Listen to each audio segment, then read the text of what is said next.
Sejujurnya harus saya katakan, dalam kapasitas saya, baik secara pribadi maupun selaku Ketua Umum Dewan Pimpinan Pusat Partai Nasdem, beserta dengan seluruh jajaran DPP yang ada pada sore hari.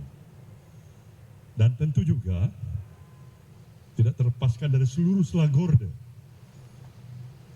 baik Dewan Pimpinan Wilayah, Dewan Pimpinan Daerah, sampai DPRD Partai Nasdem seluruh Indonesia. Kami dalam suasana penuh keprihatinan, kesedihan yang sukar untuk kami tutupi. Kami berupaya untuk menutupi ini. Kami berupaya untuk kami tetap tegar, bisa tersenyum dengan teman-teman semuanya, kami upayakan itu.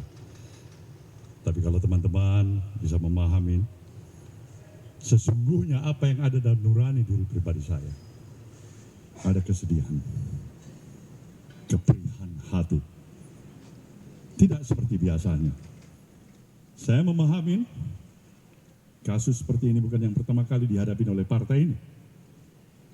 Tapi untuk hal yang terjadi kali ini kepada Sekretaris Jenderal DPP Partai Nasdem, saudara kami Joni Plate, saya harus katakan sekali lagi, kami berduka untuk ini. Saudaraku semuanya, ditetapkannya saudara Joni Plate sebagai tersangka itulah merupakan bahagian dari proses hukum yang harus dilaluinya. Apa sikap Nasdem? Jelas tidak pernah berbeda. Dari komitmen awal partai ini didirikan, kami ingin tetap berada di garda terdepan, ingin menegakkan prinsip-prinsip hukum yang berkeadilan untuk terus dari waktu ke waktu kita dukung, kita berikan penghormatan sebagaimana mestinya kita sebagai warga negara yang baik. Apalagi peran daripada institusi partai politik yang berulang kali saya katakan, partai politik harus berada pada garda yang paling terdepan untuk memberikan kontribusinya dalam proses pendidikan politik yang berarti dan mengedepankan profesionalisme dan moralitas. Ini jelas. Jadi proses hukum ini harus kita hormati. Kami tetap menghormati ini. Tetapi sukar untuk mengusik apa yang terjadi di dalam perasaan emosi diri saya. Semoga saja godaan-godaan yang menyatakan pada saya ini tidak terlepas daripada intervensi politik. Tidak benar. Ini tidak terlepas daripada intervensi kekuasaan. Juga tidak benar. Ini godaan pada diri saya dan saya sudah katakan tidak benar itu. Kalau benar, mungkin hukum alam nanti yang akan dihadapkan kepada itu. Jadi sekali lagi saya tegaskan, kita menghargai proses hukum ini. Kedua, kepada Partai Nasdem, saya sudah ingatkan seluruh selagorde ini untuk tetap bekerja seperti biasa. Tidak mudah terprovokasi. Jangan kasih tempat siapapun yang mencoba untuk mengadu domba di antara kita satu sama lain. Karena kita lebih mengedepankan komitmen kita terhadap stabilitas nasional yang kita miliki. Ini jelas komitmen kami yang kedua. Dan yang ketiga, mengingat tugas dan kesibukan, posisi dan peran kesekjenan. Maka pada hari ini kami telah menetapkan, memutuskan saudara Haji Muhammad Taslim, Harbalis Taslim sebagai pelaksana tugas kesekjenan sekjen. Inilah yang bisa kami berikan keterangan pada saudara semuanya. Dan tentu saya pasti memahami kawan-kawan dan saudara semuanya ingin bertanya kepada saya selaku pucuk pimpinan partai ini. Saudara boleh bertanya apa saja. Terima kasih. Nah, lalu lintas ini harus kita atur baik-baik. Ya, Tatang, Kompas, Andika, Hilman, mana GTV mana? Ya, 3 dulu ya. Silakan Talkan.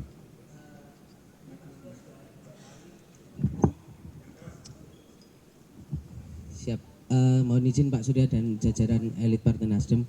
Mohon izin bertanya Pak Surya, ini sudah kali kedua Sekjen Partai Nasdem, yang pertama dulu Rio Capella dan sekarang Pak Joni Plate terlibat dalam pusaran korupsi. Apa evaluasi ke depan Pak yang akan dilakukan? Yang kedua adalah bagaimana setelah kasus Pak Joni Plate ini hubungan antara teman-teman Nasdem dengan Istana akan seperti apa Pak? Itu aja, terima kasih. Baiklah. Silakan. Selamat sore, Andi dari Kata Data. Dari? Kata Data Pak. Katadata.co.id. Ada 2 pertanyaan. Pertama, tadi siang Kejagung bilang bahwa akan mengusut kasus ini, aliran dananya ke parpol. Nah, dari tanggapan Pak Surya Paloh sendiri menanggapi strategi Kejagung itu seperti apa? Dan yang kedua, tadi siang juga Bang Faldo bilang bahwa jabatan Menkominfo akan digantikan oleh PLT. Berarti kan melihat lebih jauhnya bakal ada pergantian pemain nih di kabinet. Dari Nasdem sendiri apakah akan menyajikan atau mesuguhkan nama baru ke Presiden untuk menggantikan Pak Joni, atau seperti apa strategi ke depan untuk masih ada dalam kabinet? Ya, Ilman Pak dari IDN Times. Izin Pak, terkait dengan kasus ini, Pak Surya beberapa tahun lalu pernah menyatakan kalau misalkan ada kader yang terlibat kasus korupsi, lebih baik Partai Nasdem buat apa dipertahankan gitu Pak. Nah, apakah sekarang masih berlaku seperti itu? Kemudian ini kan kemungkinan Pak Joni akan di-reshuffle Pak. Nah itu jumlah menteri dari Nasdem apakah akan berkurang atau tetap itu Pak? Dan apakah akan ada bantuan hukum untuk Pak Joni? Terima kasih Pak. Baik. Jadi ada 2 peristiwa. Dua-dua sekjen. Yang satu kasus 200 juta rupiah. Dia masuk tahanan untuk sekian tahun. Kasus gratifikasi. Dia telah menyelesaikan kewajibannya. Dan sekarang menjadi warga negara bebas. Yang kedua, Joni Plate. Terserah pendalaman pembuktian yang mungkin lebih dalam nanti. Tapi hari ini saya simak baik-baik keterangan daripada kampus Pankum. Ada pengakuan yang menyatakan dia meminta agar diberikan 500 juta untuk anak-anak setiap bulannya. Dengan proyek kerugian negara yang 8 triliun. Ya, kalau tidak ada pendalaman lebih lain untuk menemukan bukti-bukti yang lebih memberatkan, ya semakin sedih lagi kita. Terlalu mahal dia untuk diborgol dalam kapasitas dirinya. Sebagai menteri, sebagai sekjen partai, terlalu mahal. Terlalu mahal. Kita tetap menganut ajas praduga tidak bersalah. Tidak ada di antara kita yang memastikan diri kita ini terlepas dari kesalahan, kesilapan, kebodohan, bahkan dosa. Itulah arti kehadiran kita sebagai manusia biasa. Kita berupaya yang sebaik-baiknya, sekaligus menjawab pertanyaan teman-teman kedua dan ketiga tadi. Bahwasanya kita tidak mampu untuk menjamin pasti akan tidak lagi terulang. Tapi niat baik kita juga tidak pernah padam.